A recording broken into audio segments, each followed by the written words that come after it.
Hello, my name's Jemmima and I'm an F2 doctor at the Royal Derby Hospital. I'll be giving you a short talk on building your medical portfolio.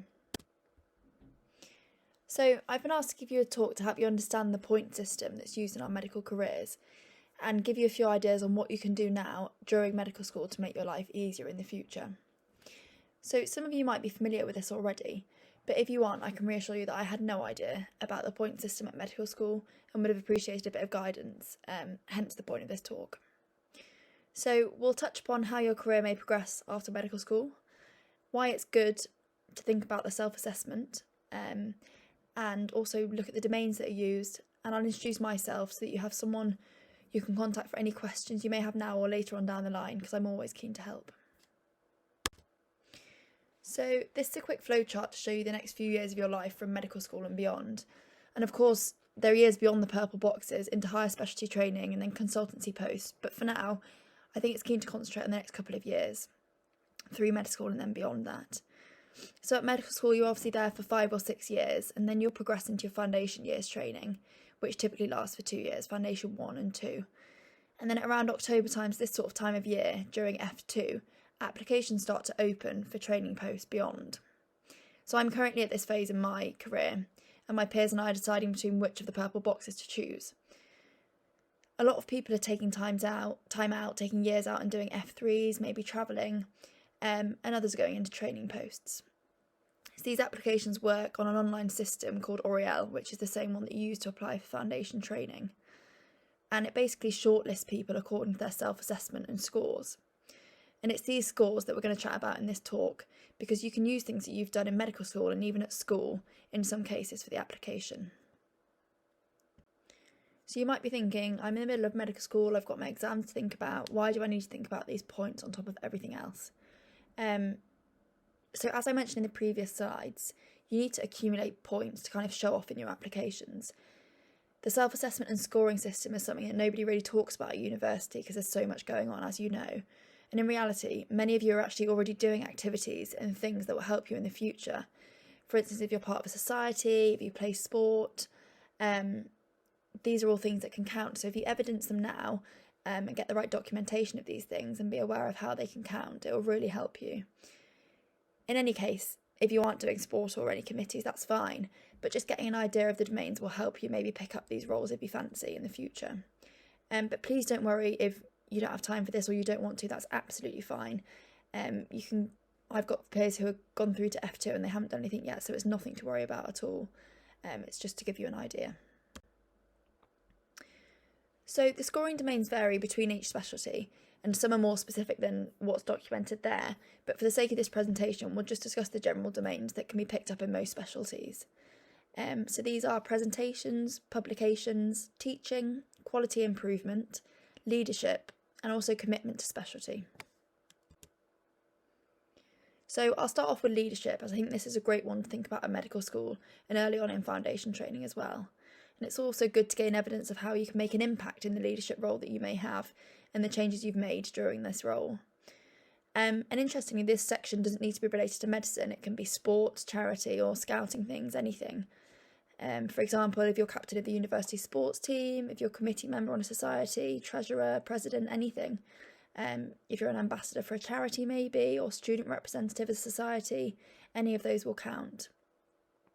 The points are scored from 1 to 4 in some things, and it may count for more in other specialties, it depends.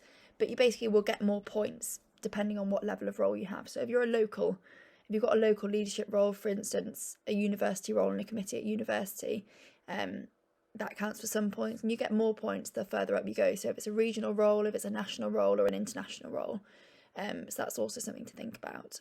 But even just doing something at university, a leadership role is great and will help. But if you don't have time, that's also absolutely fine, as I said. So the next thing is teaching. So teaching is a huge concept of medicine, and being able to teach others and teach your peers will really help you in the future. It will be a skill that you continue to use throughout your career. So being able to demonstrate teaching from an early stage at medical school and consistently is desirable. When I was at medical school, different societies offered teaching sessions, and they kind of got older year groups to teach younger year groups. So if you can get involved with something like this, you should be given certificates, and you should keep a record of these, and they can be used. If you want to step it up a gear, why don't you create your own teaching scheme? So this will count as extra points if you've created a scheme, and it can be virtual on Teams, or it can be in person face-to-face. As long as you do it for more than 3 months, it'll give you quite a few points. But make sure you remember to evidence this and get feedback from teaching, because that's really important. You can get an email from the medical school or the society you organise it through. One tip I could offer is maybe thinking about doing some mock OSCE sessions for exams. People are always keen to meet other people to do OSCEs with, so that could be a start. So quality improvement, this relates to audits and other improvement projects. They can be done in the community on a GP placement or in a hospital placement, and there's so many going on all the time, and they're relatively easy and quick to do if you pick the right topic and get some guidance on that. They follow a cycle or a format called the PDSA cycle. If you give that a Google, that might be useful. This stands for plan, do, study and act. And the aim of QI projects is to ensure the compliance of clinical practice against standards such as local or national guidelines like the NICE guidelines. If you have some time, make sure you raise it at a placement that you're on that you're keen to do a QI project. And if you're keen and have ideas, I'm sure someone will be able to help you and give you an idea, or at least point you in the direction to who can help you. You're more than welcome to contact me if you want, and I can point you in the right direction.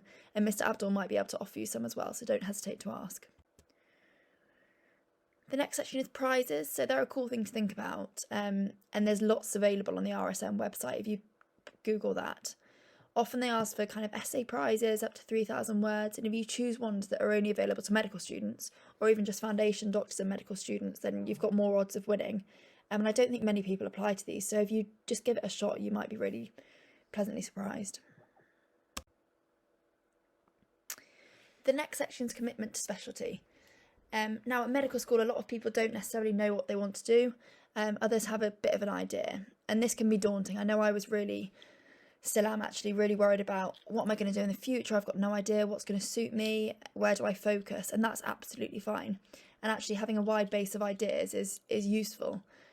This is an idea of the sort of things you can do to show commitment, but even if you don't know what you want to do, it's still useful to go to conferences and things like that.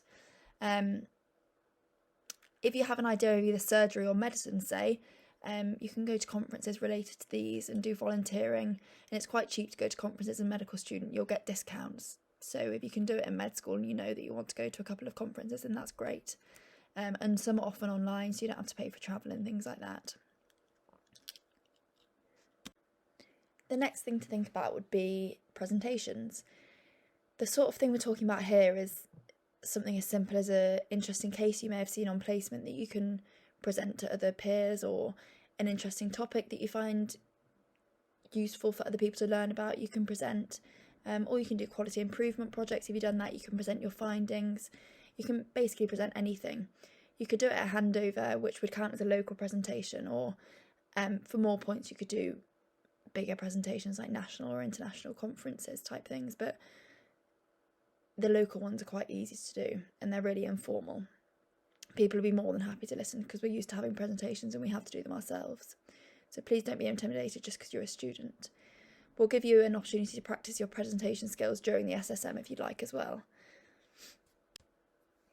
So the last thing is publications, and this is a really difficult section and one that so many people don't manage to get points on. Even I'm chatting to my peers who are 3-4 years above me and they've not managed to get a publication. So really don't worry about this one. It still plays on the back of my mind a lot, and I've not got a publication, but a lot of things are opportunity based.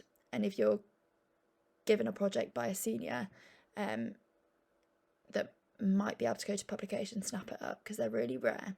And original research is particularly hard and it takes a long time. But case reports, letters to the authors, or case theories are an easier way to pick up these things, and we can talk about those separately if you like. If you see an interesting case on ward round, don't hesitate to ask the consultant if it's interesting and a rare case that could potentially be written up, and I'm sure they'll be more than happy to help, I'd hope.